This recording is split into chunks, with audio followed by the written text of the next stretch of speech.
I live out in the sticks in a house that resembles a log cabin, on 2 acres of gently sloping land surrounded by pine forest. I have a long driveway, and on both sides of my property are working farms. This is my house, the house I bought with my VA loan. It's everything my husband and I wanted, and then some, with a rocking chair front porch, just peaceful. My husband works days, and I homeschool our son. He's so smart, really. Like most sleepy outskirts in Georgia, we get the occasional Jehovah's Witness coming along to pass information, and usually, with some politesse involved, don't stop back by. That's the norm. This time was vastly different. A couple from a local church approached one lazy summer day and knocked on my door. As in courtesy, I took their information, thanked them, and declined seeing them as I was busy. It was a Thursday, and I had an essay and a PowerPoint presentation due that night. For this particular class, it was always the same kinds of assignments due on Thursday before midnight. They stopped back by that following Thursday. No, I can't entertain you, I'm busy. This time, my son spills out onto the porch and they begin prompting him for information. I'm prior military, so it auto-registers as a red flag. A 5-year-old cannot give these people access to my house. The older woman reaches for my screen door. I block her. She can't come in, I say. The house is a mess. It's fine, she tells me. It's not, I assure her, and usher my son into the house. I make it clear that I don't want him indoctrinated. He's not old enough to make that decision for himself yet, and others can't make it for him. I'm firm on this. The following Thursday is a twofer. Again, the couple attempts to muscle into my house. I'm busy. I have homework. I have no time for this. They're adamant. They want in badly, but I'm not letting them. They ask if there's a better time to visit. I say yes. Tomorrow, which would be a Friday, around 2 p.m. 3 p.m. rolls around, and they haven't shown. I had errands and I needed to attend them, so I load my son into his booster seat, buckle into my driver's seat, and push the key into the ignition. I didn't hear their car pull in behind me, essentially blocking me in. Just before my automatic car door locks snap shut, I whip around to see the female of the couple opening my passenger side door and climbing into my car. I'm having a complete moment by now. This isn't typical JH behavior that I've encountered before in my life. This is wildly invasive. It's trespassing. It's terrifying. I've never in my life had someone just barge into my vehicle. And it's why I later got my conceal carry permit. I stared at this woman wide-eyed like a deer in headlights. Like, what the hell am I supposed to do in this situation?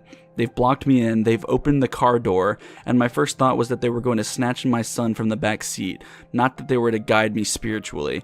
I yelled for her to get the hell out of my car. I turned the engine off, got out, and I told her I'd be calling the police the next I saw them on my property. It was a whole blur of emotion for me. I have no idea what the woman was thinking, but I seriously don't want to meet them again. This happened around 2004, when I was in my mid-20s and my sister, the unfortunate main character in this story, had just turned 21.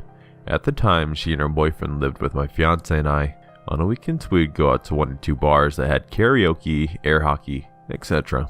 This particular night, we were at the bar further out from where we lived in the city, a good half hour by car. Everyone was having drinks, socializing with people we knew. It was one of those places, lots of regulars singing karaoke. Nothing out of the ordinary really. Except that night, my sister started hanging out with these 2 older ladies who had a liquor store in their purses and were quite sharing. Although I didn't know it at the time, as she tended to drink a lot more than me. That was a score for her. Less money spent on drinks, but she ended up far more hammered than usual. Towards the end of the night, around 1:45, she was really very drunk. The aforementioned fiance, my sister's boyfriend, and I were in the heated air hockey game, planning to leave as soon as it was over. She walked up to us and said she was going to smoke a cigarette outside. Nothing unusual. Everyone did, until we were done. About 5 minutes later, we paid our tab and walked out, but she was not on the porch area where smokers congregated. Okay, weird, but not alarming.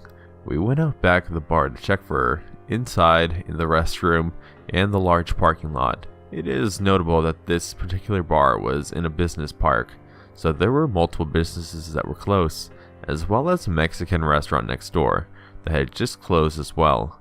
We searched, asked everyone that knew us, and those who didn't if they had seen her. No one had. I asked the workers from the restaurant that were sitting outside as well. They seemed nervous when telling me they hadn't seen her, but I didn't think much of that until later. By then, I was in a full-on panic, trying to call her cell about 15 times only to have it go to voicemail. Being a bit inebriated myself, I started searching for her. Went as far as to take off my heels and start running down the highway searching for her. Honestly, there had been times she would start walking home in the past, though never from this place, as it was far away from where we lived. The fiance and her boyfriend thought we should go to the house to see if she got something to bring her home. Seemed unlikely, but not unheard of. We got home and she's nowhere to be found. Just as we were about to head back, I'm going to phone the police. I received a call from the PD on my phone. They indicated they had my sister, that there had been an incident, and I needed to get down there. We rushed to the police department, where we were taken into a room with my sister. Her face was red from obvious crying, and bruises were starting to show on her arms and chest. She said that when she told us she was going outside, she thought we said we were leaving then, so she walked to the car. After a few minutes, being drunk and tired, she sat down up against it to wait. A van pulled up and a young man was asking her for directions to somewhere. She walked closer to try to explain, when suddenly the back doors flew open, and 2 other men grabbed her and threw her in, taking off. They were rough with her, hitting her a few times while holding her down. Saying they only wanted money, they snatched her purse from her, breaking the straps and searching it, quite haphazardly, as they didn't find the $30 she had in it. After driving around a bit speaking in Spanish she couldn't understand, they pulled out a gun, making sure she saw it, and put a bandana around her eyes, telling her they'd let her go. She was driven to some woods by my neighborhood she did not know. The door was opened and they pushed her out, telling her to run, that if she took the blindfold off or turned around, they'd shoot. She ran and ran. Eventually, she did take the blindfold off and came to the first door she saw, beating on it and screaming for help. The police were called, she was picked up, and now we are back to being there. Hearing what I feared had happened. Report filed. Police did a search and did locate the bandana she ripped off, but she was so intoxicated and terrified, she was not able to give a clear description of the van other than white older model, or the 3 occupants other than young Mexican men. The investigation turned up nothing, as no cameras caught any of this. Hell, we even had detectives in our home who said, "Look, we need the truth. If you got drunk and just went home with someone, and didn't want your boyfriend to find out, or we will file charges on you." Aside from the bruises, broken purse, and her trauma, there was nothing concrete to go on. That was unpleasant. I am still fairly convinced someone at the restaurant knew something, given their suspicious behavior when I asked about her, but the police were never able to find the link. All said and done, the guys were never found. Eventually we moved on in different states. It's now a story in our lives. It still makes me sick thinking of what could have happened, but thankfully didn't.